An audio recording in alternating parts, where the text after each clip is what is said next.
আসসালামু আলাইকুম। ১৯৮৫ সালের একটা ইন্টারভিউতে অ্যাপলের প্রতিষ্ঠাতা স্টিভ জবস একটা অদ্ভুত ভবিষ্যৎবাণী করেছিলেন।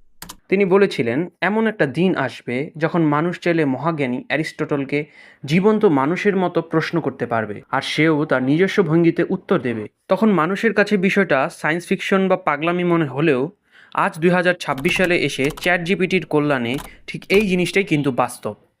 আপনি চাইলেই অ্যারিস্টটল, আইনস্টাইন বা যে কোনো ঐতিহাসিক চরিত্রের মতো করে চ্যাটজিপিটির সাথে ঘন্টার পর ঘন্টা কথা বলতে পারেন। রিলিজ হওয়ার পর থেকে এই প্রযুক্তি পুরো দুনিয়াকে কাঁপিয়ে দিয়েছে। কিন্তু স্ক্রিনের পিছনে আসলে কি ঘটে? চ্যাটজিপিটি কি সত্যিই মানুষের মতো চিন্তা করতে পারে, নাকি এর পিছনে লুকিয়ে আছে অন্য কোনো বৈজ্ঞানিক জাদু? আমার চ্যানেলের প্রথম ভিডিওতে আপনাকে স্বাগতম। আজ আমরা একদম সহজ ভাষায় জানব চ্যাটজিপিটি আসলে কিভাবে কাজ করে। চলুন শুরু করা যাক। গল্পটা শুরু করা যাক একটু পেছন থেকে। ২০১৫ সালের শেষ দিকে ইলন মাস্ক, স্যাম ওয়ালটম্যান সহ সিলিকন ভ্যালির কয়েকজন বড় বড় মানুষ মিলে তৈরি করেন ওপেন এআই নামের একটি অলাভজনক প্রতিষ্ঠান।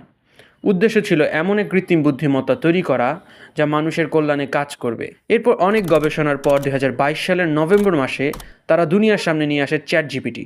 মুক্তির মাত্র ৫ দিনের মাথায় এর ব্যবহারকারীর সংখ্যা ১০ লাখ পার হয়ে যায়, যা প্রযুক্তির ইতিহাসে একটা রেকর্ড। কিন্তু এই চ্যাটবটটি এত বুদ্ধিমান হলো কিভাবে? এবার আসি আসল বিজ্ঞানে।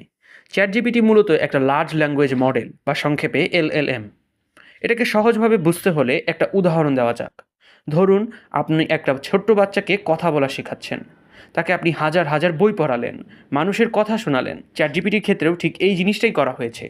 ইন্টারনেট দুনিয়ার কোটি কোটি ওয়েবসাইট, উইকিপিডিয়া, বই এবং আর্টিকেলের ভিতরে ইনপুট দেওয়া হয়েছে। বিজ্ঞানীরা এর জন্য ব্যবহার করেছেন ট্রান্সফর্মার আর্কিটেকচার নামের একটি বিশেষ নিউরাল নেটওয়ার্ক। এটা মানুষের মস্তিষ্কের মতোই কাজ করার চেষ্টা করে। চ্যাটজিপিটি কিন্তু আপনার প্রশ্নের অর্থ আমাদের মতো করে অনুভব করে না। সে আসলে একটা মারাত্মক রকমের উন্নত প্রেডিকশন ইঞ্জিন বা অনুমান করার যন্ত্র। যেমন, আমি যদি বলি আকাশের রং, আপনার মাথায় সবার আগে কোন শব্দটা আসবে? নিশ্চিতভাবেই নীল। চ্যাটজিপিটিও ঠিক এই কাজটাই করে। তার বিশাল ডাটাবেজে ঘেঁটে সে হিসাব করে আপনার দেওয়া প্রশ্নের পর কোন শব্দটা বসালে সবচেয়ে যৌক্তিক বাক্য তৈরি হবে। সে একটার পর একটা শব্দ অনুমান করে পুরো প্যারাগ্রাফ লিখে ফেলে।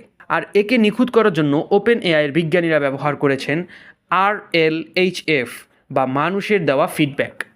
অর্থাৎ চ্যাটজিপিটি ভুল উত্তর দিলে মানুষ তাকে শুধরে দিয়েছে, আর এভাবেই সে দিন দিন আরও স্মার্ট হয়ে উঠেছে। তাহলে এর উপকারিতা কী? চ্যাটজিপিটি আমাদের জীবনকে অবিশ্বাস্য রকম সহজ করে দিয়েছে।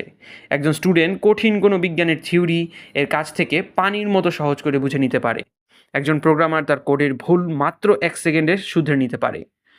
এমনকি যারা কন্টেন্ট ক্রিয়েটর, তাদের আইডিয়া জেনারেট করতে বা স্ক্রিপ্ট সাজাতে এটি দারুণ সাহায্য করে। এটা যেন আপনার পার্সোনাল অ্যাসিস্ট্যান্ট, যে কখনও ক্লান্ত হয় না।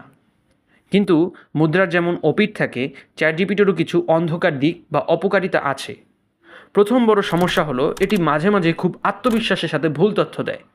বিজ্ঞানের ভাষায় একে বলা হয় হ্যালুসিনেশন। সে এমন একটা তথ্য বানিয়ে বলবে যা শুনলে মনে হবে একদম সত্যি, কিন্তু বাস্তবে তার কোনো অস্তিত্বই নেই। তাই এর দেওয়া তথ্যের উপর অন্ধবিশ্বাস করা যাবে না। দ্বিতীয়ত, কপিরাইট বা ডেটা প্রাইভেসি নিয়ে বড় বিতর্ক আছে। আপনি চ্যাটজিপিটিতে যা লিখছেন তা কিন্তু সে নিজের শিক্ষার জন্য রেখে দিচ্ছে। এছাড়াও কাস্টমার সাপোর্ট বা কন্টেন্ট রাইটিংয়ের মতো কিছু ক্ষেত্রে মানুষের চাকরি হারানোর ঝুঁকিও তৈরি হয়েছে। তাহলে শেষ কথা কি? চ্যাটজিপিটি কি মানুষের জায়গা নিয়ে নেবে? বিজ্ঞানীরা বলছেন না। এআই মানুষকে প্রতিস্থাপন করবে না, বরং যে মানুষটি এআই ব্যবহার করতে জানে সে এমন একজনকে প্রতিস্থাপন করবে যে এআই ব্যবহার করতে জানে না।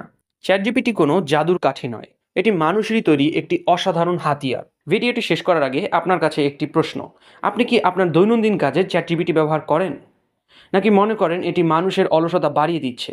আপনার মতামত নিচের কমেন্টে অবশ্যই জানাবেন। আমার এই চ্যানেলের প্রথম ভিডিওটি যদি আপনার ভালো লেগে থাকে তবে একটি লাইক দিতে ভুলবেন না। বিজ্ঞান ও প্রযুক্তির এমন সব দারুণ রহস্য সহজ ভাষায় জানতে চ্যানেলটি এখনই সাবস্ক্রাইব করে রাখুন। দেখা হচ্ছে পরের ভিডিওতে। ভালো থাকবেন। আল্লাহ হাফিজ।